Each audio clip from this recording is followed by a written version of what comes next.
Hello बच्चों, मैं गीता कुमारी। मैं एक प्राइमरी टीचर हूँ।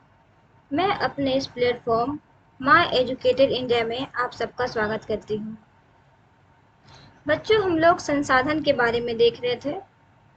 संसाधन क्या है, इसके बारे में हम लोग देख रहे थे। और आज हमारा चौथा चौथा क्लास है।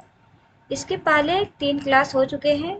यदि आप मेरे क्लास को नहीं देख पाए हैं तो प्लीज़ प्लेलिस्ट पे जाके ज़रूर देख लें।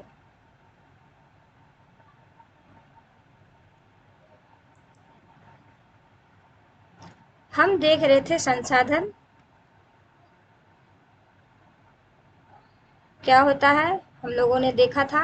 आज हमारा चौथा क्लास है, तो उसमें हम लोग देख रहे, पिछले क्लास में हम लोगों ने देखा था भूमि संसाधन के बारे में। भूमि संसाधन क्या होता है, भूमि का उपयोग हम किन किन कामों में करते हैं, भू राजस्व विभाग क्या होता है, इसमें क्या किस क्षेत्र में आता है, और भूमि का निम्नीकरण किसे कहते हैं, तथा भूमि संरक्षण क्या होता है, इसके बारे में हम लोगों ने पिछले क्लास में देखा था। और आज हम देखेंगे मृदा के बारे में। मृदा संसाधन है, मृदा भी हमारी आवश्यकताओं की पूर्ति करती है। तो मृदा एवं मृदा का निर्माण प्रक्रिया और मृदा के प्रकार के बारे में हम लोग इस क्लास में आज देखेंगे। तो मृदा संसाधन क्या होता है? मृदा अथवा मिट्टी। मृदा का मतलब होता है मिट्टी, जिसमें हम लोग कृषि कार्य करते हैं, जिससे हम लोग बर्तन बनाते हैं, जिससे बहुत सारे हम लोग मिट्टी का उपयोग करते हैं। तो वही उसे ही मृदा क्या होता है, मृदा मतलब मिट्टी होता है। तो मृदा जो है, मिट्टी जो है, सबसे महत्वपूर्ण प्राकृतिक संसाधन है हमारे लिए। पृथ्वी के पृष्ठ पर, पृथ्वी के ऊपरी पृष्ठ पर जो दानेदार कणों के आवरण होती है, उसकी पतली परत होती है, उसे ही हम मृदा कहते हैं। यह फसलों के उत्पादन का एकमात्र माध्यम है। फसल का हम लोग जो बोते हैं या कृषि कार्य जो हम करते हैं, तो कहाँ करते हैं? मिट्टी पे करते हैं। मिट्टी पे ही हम लोग कृषि का कार्य करते हैं, फसल को उत्पादन करते हैं। तो ये मिट्टी जो है एकमात्र माध्यम है जिसपे हम फसलों का उत्पादन करते हैं, जो पृथ्वी पर विभिन्न प्रकार के जीवों का पोषण करती है। और वो जो फसल होते हैं वे हमारे पोषण का काम में आते हैं। तो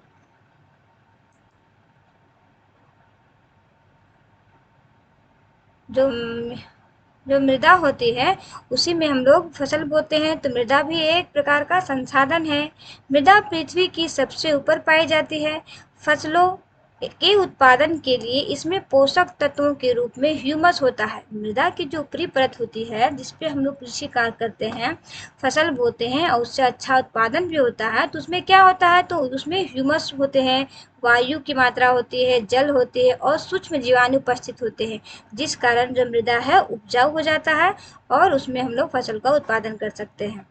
तो ये ह्यूमस क्या होता है? वायु, जल, सूक्ष्म जीव तो समझ रहे हैं, पर ये ह्यूमस क्या होता है? तो ह्यूमस का मतलब होता है जो मृदा में पेड़ पौधे, सूक्ष्म जीव तथा अन्य सड़े गले पदार्थ जो मिल जाते हैं मिट्टी में, उससे ही ह्यूमस होता है। और इसके मिलने से जो मृदा होता है ना, वो उपजाऊ हो जाता है, जिसमें अच्छी फसल होती है, उसे ही हम ह्यूमस कहते हैं। तो ह्यूमस का क्या मतलब होता है? जिस मृदा में पेड़ पौधे, सूक्ष्म जीव तथा अन्य जो पदार्थ होते हैं वो सड़ गल जाते हैं और उनके जो अवशेष होते हैं वो मिट्टी में मिल जाते हैं, उसे ही हम ह्यूमस कहते हैं। मृदा का उपयोग हम देखते हैं कि मृदा का उपयोग हम लोग किन किन कामों में करते हैं। कृषि कार्य में हम लोग कृषि कार्य में मृदा का प्रयोग करते हैं। मृदा में ही हम लोग कृषि का कार्य करते हैं, वन लगाते हैं। मृदा में ही हम लोग गृह का निर्माण करते हैं, बड़े बड़े घर बनाते हैं रहने के लिए, जीव जंतु के लिए, और जितने भी होते हैं। मूर्तियाँ बनाने में मिट्टी का प्रयोग करते हैं। ईंट के भट्ठी में भी ईंट बनाने में मिट्टी का प्रयोग किया जाता है। खिलौना बनाने में, घड़ा, दिया, घर के बहुत सारे बर्तन बनाने में भी मिट्टी का प्रयोग किया जाता है। तथा इसके अलावा तटबंध में, कच्ची सड़क के निर्माण में या फिर मेड़ बनाने में भी इसका यूज किया, मृदा का उपयोग करते हैं। तो हम मिट्टी का प्रयोग बहुत सारे कार्य में करते हैं। ठीक है। मृदा निर्माण के कारक क्या होता है? इनकी मृदा के निर्माण में कौन कौन से कारक है जो उसमें शामिल होते हैं, मृदा में मिले हुए होते हैं, तो उसे हम मृदा के कारक कहते हैं। यानी कि मृदा में कौन कौन चीज जो है मृदा का निर्माण में सहायक होते हैं। मृदा निर्माण में जनक सेल, जलवायु, स्थलाकृतियाँ, जैव पदार्थ तथा समय का योगदान होता है। यानी कि जब मृदा का निर्माण होता है तो उसमें जनक सेल यानी कि पर्वत पठार होते हैं, सेल होते हैं, अग्नेय सेल होता है, रूपांतरित सेल होता है और अवसादी सेल होते हैं। तो उसी तरह सेलों के टूटने से ही मिट्टी का निर्माण होता है। तो सेल आवश्यक है मृदा के निर्माण में। जलवायु, वहाँ की जलवायु आवश्यक है। तापमान जैसा कैसा है, यदि ज़्यादा तापमान है तो पत्थर पे असर पड़ेगा। स्थलाकृति, वहाँ की स्थलाकृति कैसी है, पर्वत है, पठार है, क्षेत्र में नदी है, तालाबन की से स्थलाकृति है वहाँ की। जैव पदार्थ उसमें है या नहीं है, या फिर उस समय कितना समय लग रहा है। तो ये सब हो गया मृदा के निर्माण के कारक जो मृदा के निर्माण में सहायक होते हैं। तो कौन कौन से हो गए? जनक सेल, जलवायु, स्थलाकृतियाँ, जैव पदार्थ तथा समय का योगदान होता है मिट्टी के निर्माण में। अर्थात हम कह सकते हैं कि जैव और अजैव दोनों पदार्थ से मिट्टी का निर्माण होता है। जैसे सेल हो गया, ये निर्जीव है, अजैव पदार्थ हो गया, और सूक्ष्म जीव जैव पदार्थ हो गया। तो हम कह सकते हैं कि जैव और अजैव दोनों घटकों से मृदा का निर्माण होता है। अब हम देखते हैं मृदा के निर्माण की जो प्रक्रिया है। तो मृदा का निर्माण किस प्रकार होता है? जनक सेल यानी कि सेलों के टूटने से ही मृदा का निर्माण होता है। तो ये जो जनक सेल होते हैं उसे हम मूल चट्टान यानी मौलिक चट्टान कहते हैं। ये जब टूटते हैं यानी कि जनक सेल का टूटना, टूटे हुए कणों का और मिहीन होने की प्रक्रिया लगातार चलती रहती है। यानी जो जनक सेल होते हैं वो टूटते हैं और टूटते टूटते वह उसमें बहुत समय लगता है। लगातार यह प्रक्रिया बहुत दिन तक चलते रहती है और हजारों लाखों वर्षों बाद यह जनक सेल के टुकड़े छोटे छोटे हो जाते हैं और उसमें भौतिक, रासायनिक एवं जैविक ऋतुक्षरण की प्रक्रिया होती है। और इसके बाद ये जो चट्टान होते हैं, सेल होते हैं, टूट के मिहीन कणों में, छोटे छोटे कणों में बदल जाते हैं और इसे ही हम मृदा कहते हैं। समझ में आ गया? यानी कि सेलों से ही मृदा का निर्माण होता है और मृदा के निर्माण की प्रक्रिया में भौतिक क्षरण होते हैं, रासायनिक ऋतुक्षरण होते हैं और जैविक ऋतुक्षरण होते हैं। तो आइए हम एक एक करके इसके बारे में देखते हैं कि भौतिक क्षरण क्या होता है। भौतिक ऋतुक्षरण तापमान में उतार चढ़ाव के कारण चट्टानों के फैलने और सिकुड़ने से चट्टानों का टूटना भौतिक ऋतुक्षरण कहलाता है। यानी कि चट्टानें जो होती हैं उस पे ग्रीष्म ऋतु में तापमान अधिक होता है तो तापमान बढ़ जाता है और तापमान के बढ़ने से जो सेल होते हैं उसमें फैलाव आता है, वो फैलता है। और फिर जब जाड़े की ऋतु होती है, शीत ऋतु आती है, तो वो जो है वो सिकुड़ जाता है। तो इस तरह तापमान में उतार चढ़ाव होता है, कम बेसी होता है, तो वो चट्टान जो है फैलते हैं और सिकुड़ते हैं और फैलने सिकुड़ने के क्रम में वे चट्टान जो है टूट जाते हैं और टूट जाते हैं। तो इसे ही हम जो प्रक्रिया होती है उसे ही हम ऋतुक्षरण यानी कि भौतिक ऋतुक्षरण कहते हैं। तो हम समझ में आ गया कि तापमान में अंतर के कारण यदि चट्टान में टूटते हैं और टूट के छोटे छोटे कणों में विभक्त हो जाते हैं, बढ़ जाते हैं, तो उसे हम भौतिक ऋतुक्षरण कहते हैं। अब देखते हैं हम रासायनिक ऋतुक्षरण। जल एवं वायु की प्रक्रिया से यानी कि जब चट्टान टूट जाते हैं तो उसमें जल मिलते हैं, फिर उसमें वायु भी मिल जाते हैं और जल और वायु के मिलने से जो प्रतिक्रिया होती है उससे और भी चट्टान जो है और भी छोटे छोटे कण में बदल जाते हैं। तो उस प्रक्रिया को हम रासायनिक ऋतुक्षरण कहते हैं। ठीक है, जैसे जल एवं वायु की प्रतिक्रिया से चट्टानों का टूटना और गलना रासायनिक ऋतुक्षरण कहलाता है। ठीक है, चलिए आगे हम देखते हैं जैविक ऋतुक्षरण। छोटे छोटे चट्टानी टुकड़ों में सूक्ष्म जीव तथा पेड़ पौधे के अवशेषों का मिलना ऋतुक्षरण कहलाता है। यानी कि जब चट्टानों में रासायनिक प्रक्रिया हो जाती है तो उसमें छोटे हो जाते हैं और छोटे होने के बाद उसमें क्या होता है ना, जो छोटे छोटे जीव जंतु होते हैं पृथ्वी जमीन पे वे भी उसमें मिल जाते हैं। उसके टुकड़े में छोटे छोटे चट्टानी टुकड़ों में सूक्ष्म जीव है, पेड़ पौधे के पत्ते हैं, डाली हैं, तना है, ये सब जो है उसमें मिल जाते हैं और सड़ जाते हैं। तो उसके अवशेष उसमें मिल जाते हैं और मिलने के बाद फिर जो मिट्टी का निर्माण होता है, मिट्टी जो तैयार होता है, उसे हम कहते हैं जैविक ऋतु क्षरण। तो इस प्रकार हम लोगों ने देखा कि मिट्टी का निर्माण कौन कौन से क्षरण यानी कि कौन कौन से प्रक्रिया के माध्यम से होता है। तो पहले उसमें भौतिक ऋतु क्षरण होते हैं, फिर रासायनिक प्रक्रिया होती है, उसके बाद जैविक प्रक्रिया होती है, उसके बाद होता है मृदा निर्माण की प्रक्रिया। तो इस प्रकार मृदा का निर्माण होता है। तो अर्थात मृदा निर्माण की प्रक्रिया में सैकड़ों हजारों वर्ष लग जाते हैं। तो ये जो मिट्टी का जो निर्माण होता है, तो इसे बहुत ही समय यानी कि सैकड़ों हजारों वर्ष, लाखों वर्ष लग जाते हैं मृदा का बनने में। तो इस दौरान जो मृदा का तैयार होता है, तो उसके 4 परत तैयार होते हैं, 4 स्तर तैयार होते हैं। तो सैलों के टूटने से मृदा का निर्माण होता है। तो वो मृदा जब बनती है तो उसमें 4 परत यानी कि 4 स्तर तैयार होते हैं। ये देखिए, नीचे का स्तर है, फिर ये ऊपर का है, ये ऊपर का है, या ये सबसे ऊपर है जिसमें हम लोग फसल लगाते हैं, कृषि कार्य करते हैं।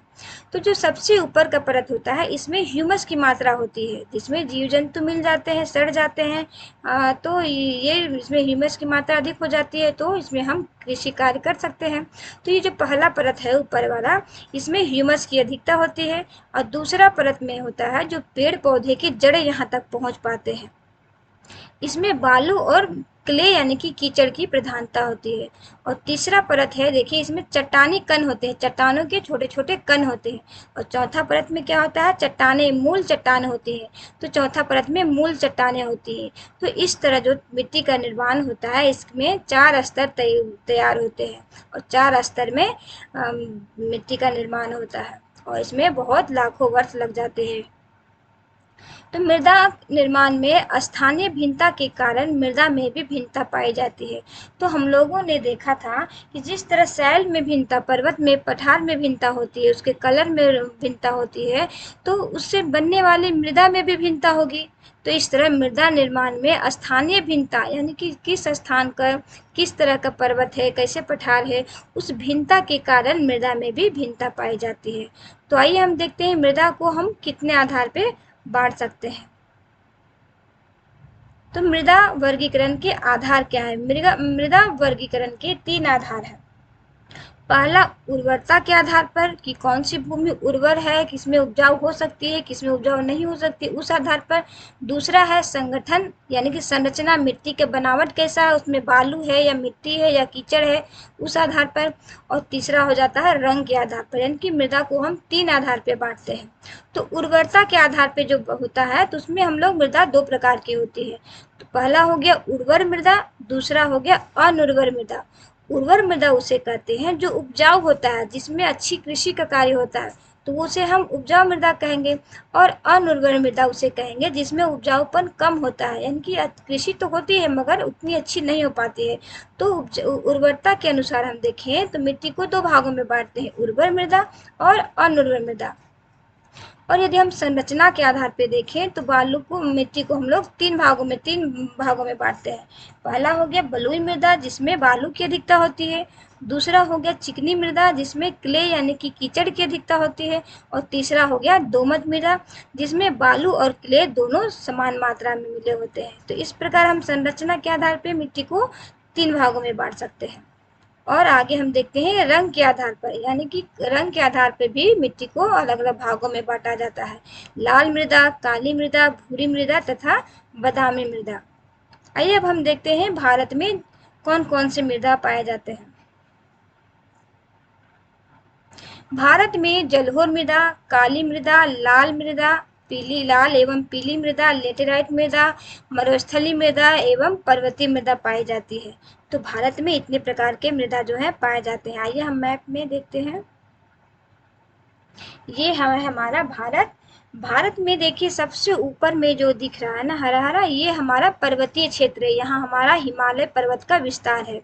तो यहाँ पे जाहिर है कि पर्वतीय क्षेत्र है, तो यहाँ पे पर्वतीय मृदा का विस्तार होगा। फिर इसके नीचे में ये हो गया हमारा मैदानी एरिया है, तो ये मैदानी एरिया में जलोढ़ मृदा का निक्षेप होता है, यहाँ पे जलोढ़ मृदा पाई जाती है।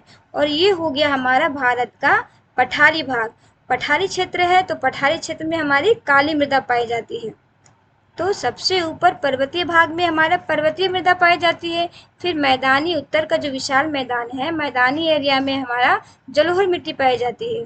और नीचे पठारी एरिया में कौन सा मिट्टी पाई जाती है मिट्टी, तो काली मृदा पाई जाती है। और उसके अलावा जितना भी क्षेत्र नीचे बच जाता है, यानी कि पठारी एरिया के पूरब में और नीचे दक्षिण में, तो इसमें लाल और पीली मृदा पाई जाती है। और ये देखिए यहाँ पे राजस्थानी मृदा पाई जाती है, कि यहाँ पे राजस्थान है, तो इसमें क्या बोलते हैं, मरुस्थलीय मृदा पाई जाती है, क्योंकि यहाँ का क्षेत्र जो है मरुस्थलीय क्षेत्र है। तो इस प्रकार हमें इस मैप को ध्यान में रखना होगा कि भारत के किस किस एरिया में कौन कौन से मिट्टी पाई जाती है। तो आइए हम आगे देखते हैं, जलोढ़ मृदा के बारे में जानते हैं। उत्तर भारत का विशाल मैदान पूर्णतः जलोढ़ निर्मित है। हम लोगों ने देखा कि उत्तर भारत का जो विशाल मैदान है, कौन सा मृदा से निर्मित है, बना है, तो जलोढ़ मृदा से बना हुआ है। जलोढ़ मृदा देश की महत्वपूर्ण मृदा होती है। ये महत्वपूर्ण मृदा होती है हमारे देश के लिए, क्योंकि इसमें कृषि कार्य बहुत अच्छा होता है, उत्पादन अच्छा होता है। यह मृदा भारत के लगभग 22% क्षेत्र में पाई जाती है।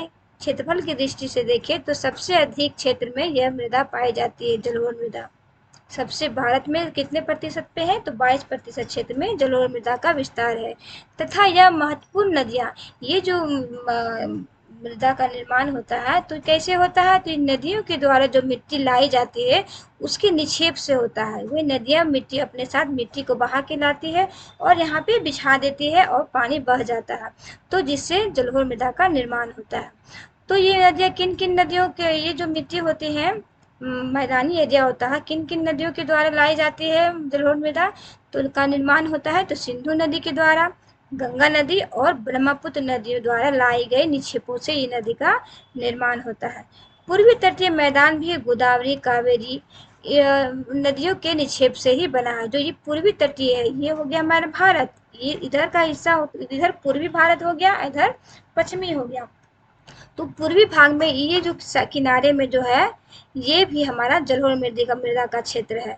तो ये कौन कौन सी नदियाँ का निक्षेप होता है इसमें, तो गोदावरी नदी, कावेरी नदी यहाँ पे है, उनके द्वारा जो भी मिट्टी का निक्षेप होता है उससे जलोढ़ मृदा का निर्माण होता है। आगे हम देखते हैं जलोढ़ मृदा में, देखिए ये है जलोढ़ मृदा। जलोढ़ मृदा कुछ इस प्रकार की दिखती है। तो जलोढ़ मृदा में रेत होते हैं, यानी कि उसमें बालू मिला होता है, सिल्ट होता है, यानी कि जो रेत से भी छोटा छोटा कण होता है उसे सिल्ट कहते हैं, तो उसमें सिल्ट मिला होता है। और मृतिका भी मिली होती है। मृतिका, मृतिका का मतलब होता है कीचड़, यानी कि जो दलदल में कीचड़ होता है ना, उसको क्ले भी कहा जाता है। तो रेत से, सिल्ट से और मृतिका के विभिन्न अनुपात मिलके जलोढ़ मृदा का निर्माण होता है। आयु के आधार पर यदि हम देखें तो जलोढ़ मृदा को दो प्रकार का होती है। जलोढ़ मृदा कितने प्रकार की होती है, तो जलोढ़ मृदा दो प्रकार की होती है। पहला हो गया पुराना जलोढ़, दूसरा हो गया नया जलोढ़। तो पुराना जलोढ़ क्या हो गया, उसे हम बांगर कहते हैं, और नया जलोढ़ को जो हम लोग खादर कहते हैं। तो पुराना जलोढ़ यानी कि बांगर, नया नया जलोढ़ यानी कि खादर। तो इसे हम दो प्रकार से बांटते हैं जलोढ़ मिट्टी को। बांगर मृदा यानी कि पुराना जलोढ़ जो है उसमें कंकड़ की मात्रा अधिक होती है, जबकि खादर यानी कि नया जलोढ़ में मिहिन कण यानी कि कीचड़ की अधिकता होती है। तो हम लोगों ने देखा कि जो जलोढ़ होते हैं वो दो प्रकार के होते हैं जलोढ़ मृदा, पुराना जलोढ़ बांगर और नया जलोढ़ खादर।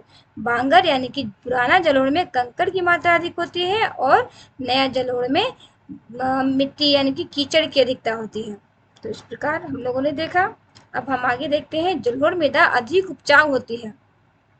जलोढ़ मृदा जो होती है अधिक उपजाऊ होती है, इसमें कृषि कार्य बहुत अच्छे होते हैं। इसीलिए जिस क्षेत्र में जलोढ़ मृदा होता है वहाँ पे गहन कृषि होती है, बहुत अधिक मात्रा में कृषि कार्य होता है। इस मृदा में कौन कौन सी खेती होती है, तो चावल की कृषि की जाती है, गेहूँ, मक्का, गन्ना तथा दलहन की फसलों के लिए ये मृदा उपयुक्त होती है। अधिक उपजाऊ के कारण जलोढ़ मृदा वाले क्षेत्रों में गहन कृषि की जाती है। तो अधिक उपजाऊ होगी तो जाहिर है कि हम लोग अत्यधिक जितना ज़्यादा हो सके हम लोग कृषि का कार्य करेंगे, फसल उत्पादन करेंगे, जो हमारी पोषक तत्व बनेंगे, तो हमारे भोजन के में हम लोग इसी करेंगे। तो इस प्रकार अधिक उपजाऊ होने के कारण जलोढ़ मृदा वाले क्षेत्र में गहन कृषि की जाती है। गहन कृषि का मतलब होता है बहुत अधिक कृषि होना। इस कारण यहाँ जनसंख्या घनत्व भी अधिक होता है। तो जहाँ कृषि होगी तो वहाँ पे बहुत सारे अन्न होंगे, तो बहुत सारे लोगों को रोजगार मिलेगा, तो उससे उनकी आवश्यकताएं पूरी होंगी। तो जाहिर है कि बहुत सारे जनसंख्या का घनत्व भी वहीं पे होगा। और जो कहाँ पे होता है, तो मैदानी क्षेत्र में होता है। अब हम देखते हैं काली मृदा। काली मृदा कौन सा एरिया में होता है, तो ये पठारी क्षेत्र में होता है। इन मृदाओं का रंग काला होता है। काला होता है इसलिए इसे काली मृदा कहा जाता है। और इन्हें रेगुर मृदा या फिर रेगर मृदा भी कहा जाता है। यानी कि जो काली मृदा होती है उसे रेगर मृदा या रेगुर मृदा भी कहा जाता है। काली मृदा में कपास की खेती के लिए यह उपयुक्त होती है। काली मृदा जो होती है इसमें कपास की खेती बहुत अच्छी होती है, बहुत उपयुक्त होती है, इसमें कपास होती है, इसलिए इस मृदा को कपासी मृदा भी कहा जाता है। तो काली मृदा का कौन कौन सा नाम है, एक हो गया रेगर भी कहते हैं, रेगुर मिट्टी भी कहते हैं, और कपासी मिट्टी भी कहते हैं इसे। क्षेत्रफल की दृष्टि से यह भारत में दूसरा स्थान पे है, यानी कि पहला स्थान पे 22% हमारा जलोढ़ मिट्टी हो गया, और दूसरा स्थान पे आता है हमारा काली मृदा। क्षेत्रफल की दृष्टि से यदि देखें तो दूसरा स्थान पे आता है। तो इन मृदाओं का निर्माण पठारी एरिया पे होता है। काली मृदा का निक्षेप है। तो इस क्षेत्र में जो बेसाल्ट जो चट्टानें होते हैं उसके टूटने से काली मृदा का निर्माण होता है।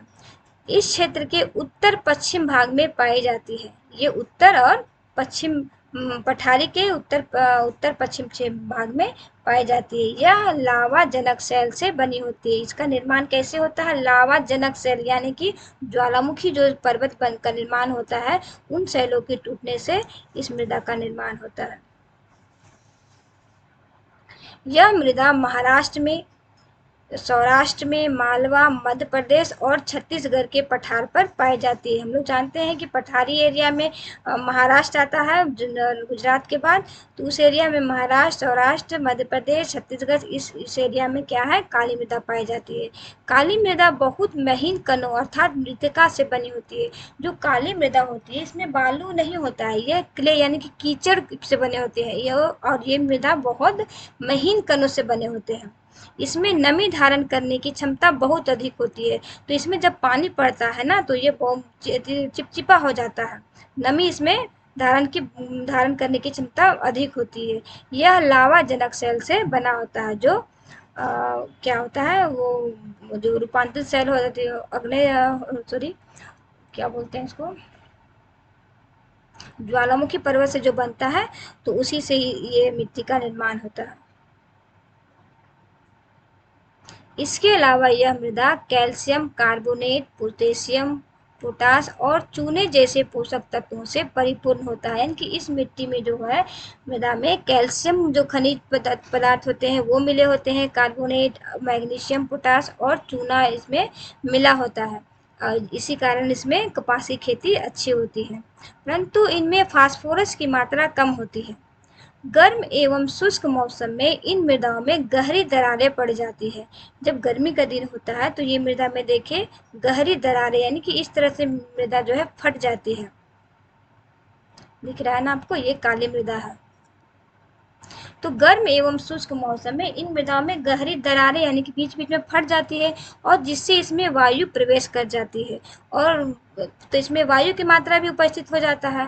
तो जब पानी गीली होने पर यह मृदा चिपचिपी हो जाती है। ये इतना चिकना होता है, महीन होता है कि जब ये इसमें पानी पड़ता है तो यह चिपचिपा हो जाता है और इसे जोतना मुश्किल हो जाता है। इसलिए जुताई कब होती है इसकी, तो मानसून प्रारंभ होने के पहले ही, पहले बौछार पे जब पहला बारिश होता है उसी समय इस एरिया में जुताई का काम हो जाता है, क्योंकि ज़्यादा पानी पड़ने पे यह चिपचिपा हो जाता है और उस खेत को जोतना मुश्किल हो जाता है। आइए हम इस जो भी टॉपिक हम लोगों ने अभी देखा है उससे संबंधित कुछ प्रश्न हैं उसके बारे में देखते हैं। यदि आप लोग ध्यान से देखे होंगे तो जाहिर है कि आप इसका जवाब दे सकते हैं। और आप ऐसा कीजिए कि जो भी आपको समझ में आया है इसका जो भी प्रश्न है उसका आंसर आप कमेंट बॉक्स में दे सकते हैं, या अपने कितना अच्छा क्लास को समझा उसका भी आप परख सकते हैं इसका आंसर देके। तो इसका पहला प्रश्न है, पृथ्वी के पृष्ठ पर दानेदार कणों के आवरण की पहली पतली परत जो होती है उसे हम क्या कहते हैं। तो आप कमेंट बॉक्स में उसका उत्तर दे सकते हैं। यदि आपको हमारी क्लास अच्छी लगी होगी तो, समझ में आई होगी तो। दूसरा है हमारा, मृदा के कुछ उपयोगों को लिखें, यानी कि मृदा का हम लोग किन किन कामों में उपयोग करते हैं, आप उसको लिख सकते हैं। कौन सी मृदा कपास की खेती के लिए उपयुक्त होती है? कपास की खेती के लिए कौन सी मृदा की आवश्यकता पड़ती है, कौन सी मृदा उपयुक्त होती है, आपको इसका आंसर देना है। मृदा निर्माण की प्रक्रिया में, चौथा प्रश्न है हमारा, मृदा निर्माण की प्रक्रिया में लगभग लगभग कितने दिन लग जाते हैं? कितने दिन लगते हैं, वर्ष लगते हैं, महीने लगते हैं, इसके बारे में आपको बताना है। पांचवा है हमारा, आयु के आधार पर जलोढ़ मृदा कितने प्रकार के होते हैं?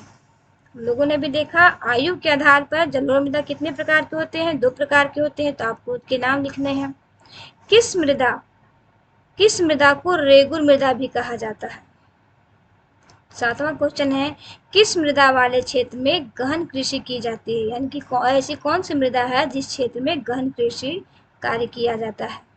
आठवां नंबर हमारा प्रश्न है, उत्तर भारत का विशाल मैदान किस मृदा से निक्षेप से बना है? उत्तर भारत को हमारा जो विशाल मैदान है किस मृदा के निक्षेप से बना है? निक्षेप का अर्थ होता है जब नदियाँ अपने साथ बहुत सारे मिट्टी को बहा के ले आती है और मैदानी एरिया में उसे बिछा देती है और पानी बह के चली जाती है, तो उससे जो निक्षेप, यानी कि वहाँ पे जो बिछ जाता है मृदा का परत, उसे ही निक्षेप कहते हैं, मृदा का निक्षेप। तो आपको इसके आंसर अगर आपको समझ में आए होंगे तो कमेंट बॉक्स में ज़रूर लिखिएगा। तो आज हम लोगों ने देखा मृदा एवं मृदा निर्माण प्रक्रिया और मृदा के प्रकार, और इसके और भी प्रकार हैं जो हम लोग नेक्स्ट क्लास में देखेंगे। मृदा के प्रकार जो बच गए हैं उन्हें उसे, और जल संसाधन के बारे में हम लोग नेक्स्ट क्लास में देखेंगे। यदि आपको कहीं दिक्कत है, आप इससे संबंधित, इस टॉपिक से संबंधित कुछ पूछना चाहते हैं तो कमेंट बॉक्स में आप कमेंट कर सकते हैं। ठीक है, आज का क्लास मैं समाप्त करती हूँ। जय हिंद, जय बिहार।